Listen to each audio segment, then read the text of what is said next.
የኢትዮጵያ ንግድ ባንክ ለስፖርቱ ዘርፍ እድገት የሚያደርገውን ድጋፍ አጠናክሮ እንደሚቀጥል አስታወቀም። ባንኩ ከ17 ዓመት በታች ላሉ ታዳጊ የእግር ኳስ ቡድኖች የትጥቅ ድጋፍ አድርጓል። የባንኩ ማርኬቲንግ ክፍል ዳይሬክተር አቶ ተስፋ ተክሌ እንደገለጹት የኢትዮጵያ ንግድ ባንክ ማህበራዊ ኃላፊነቱን ከሚወጣባቸው ዘርፎች መካከል አንዱ የስፖርት ዘርፍ ነው።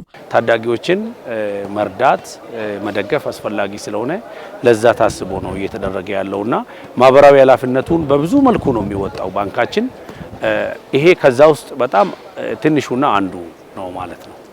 የአበበ ቢቂላ መታሰቢያ ትምህርትና ስልጠና ማዕከል ዋና ስራ አስኪያጅ ወይዘሮ ታፈራው ገብሬ በበኩላቸው የኢትዮጵያ ንግድ ባንክ የሀገርን ስም በተለይም በአትሌቲክሱ ዘርፍ በዓለም አቀፍ መድረክ ማስጠራት የቻሉ አትሌቶችን ያፈራ፣ በሀገር ውስጥ ደግሞ በእግር ኳሱ ዘርፍ ጠንካራ ቡድን የገነባ ተቋም መሆኑን ገልጸዋል። ታዳጊዎችን ሌላ ተተኪ ስፖርተኞችን እንዲመጡ የሚያነሳሳ ነውና እንግዲህ ንግድ ባንክ ላደረገው ነገር ሳናመሰግን አናልፍም። በተመሳሳይ ዜና ባንኩ በኦሮሚያ ክልል አዳማና ወንጂ አካባቢ ለሚገኙ ከ17 ዓመት በታች ላሉ የስፖርት ፕሮጀክቶች የትጥቅ ድጋፍ አድርጓል።